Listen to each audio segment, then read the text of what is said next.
perfect. We go through a lot of things in life. We have these different emotions. You know, one moment in our life we'll be happy, one moment we'll be sad, we can be anxious, we can be depressed. You know, life is full of many tests, and that is why we go through these emotions, we go through these problems. So examining this, we can validate that this saying that the only completely consistent people are the dead by Huxley. And today we'll examine 3 of many things that keep us from being consistent. And my first reason would be our family. It's hard to be consistent when you have a family that as each and every person goes through their own things in life.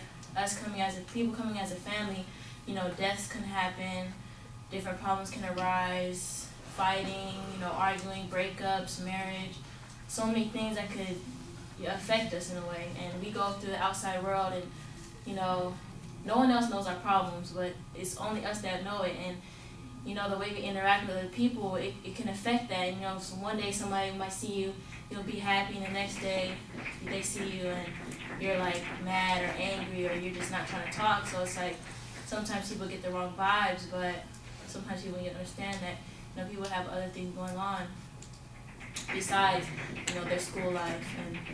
And my second reason would be relationships. If we're in a relationship with somebody, our partner, boyfriend, girlfriend, whoever it is, it's like they affect you as well. And that's the reason. That's one point where it's hard for you to be consistent, because just as I said, you see them every day, and then they're the closest one to you that you could easily hurt them just because you're going through a certain emotion. And the last reason would be in school. And these emotions can affect us in our schoolwork. Sometimes you might have a big essay due, you just feel like it's due, this teacher assigned it at the wrong time, or you have that big project or the final, and it's like you're just not ready, and you just have to get it together. So at that one moment. So overall, we examined 3 topics that could keep us from being consistent: our family, our relationships, and school. And that's why they say, well, this quote is kind of a funny quote saying that only consistent people are dead, but there are consistent people out there. They're not consistent all the time, but for a person to be consistent, majority of the time you would consider that person a strong person, because it's hard to be consistent. I struggled through it in basketball, like being consistent and having a good game and just keeping that on, because it's more mental. So.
All right, Andy, the visualization at the beginning is fine. I thought your goal was clearly stated. There was kind of a hint of a preview. You don't really tell us what the supporting points are going to be, but you do suggest that you've got a structure. When you start talking, it is actually organized. You've got particular examples that you're using, and I like that.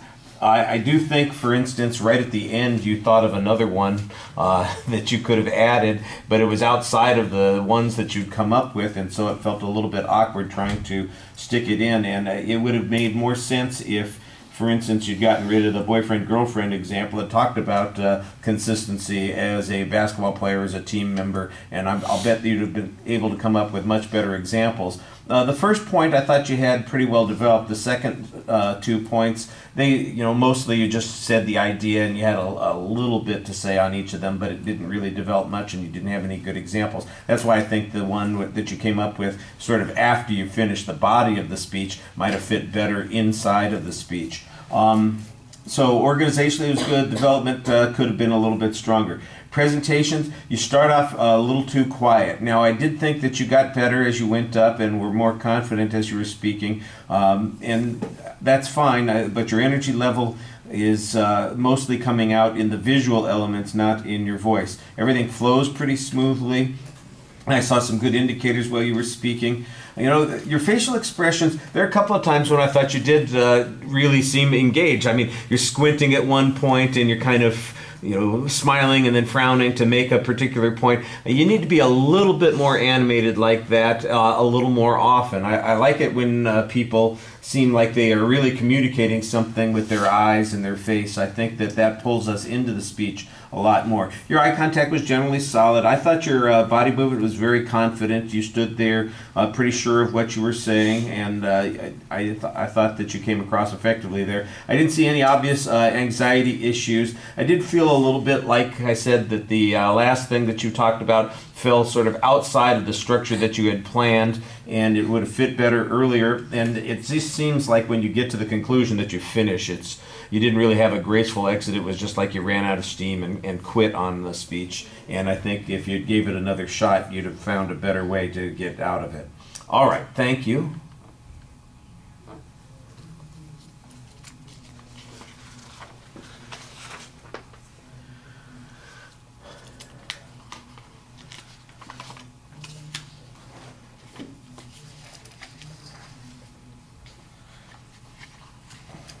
All right, I just want to check because the other folks, Dennis, you came in, right?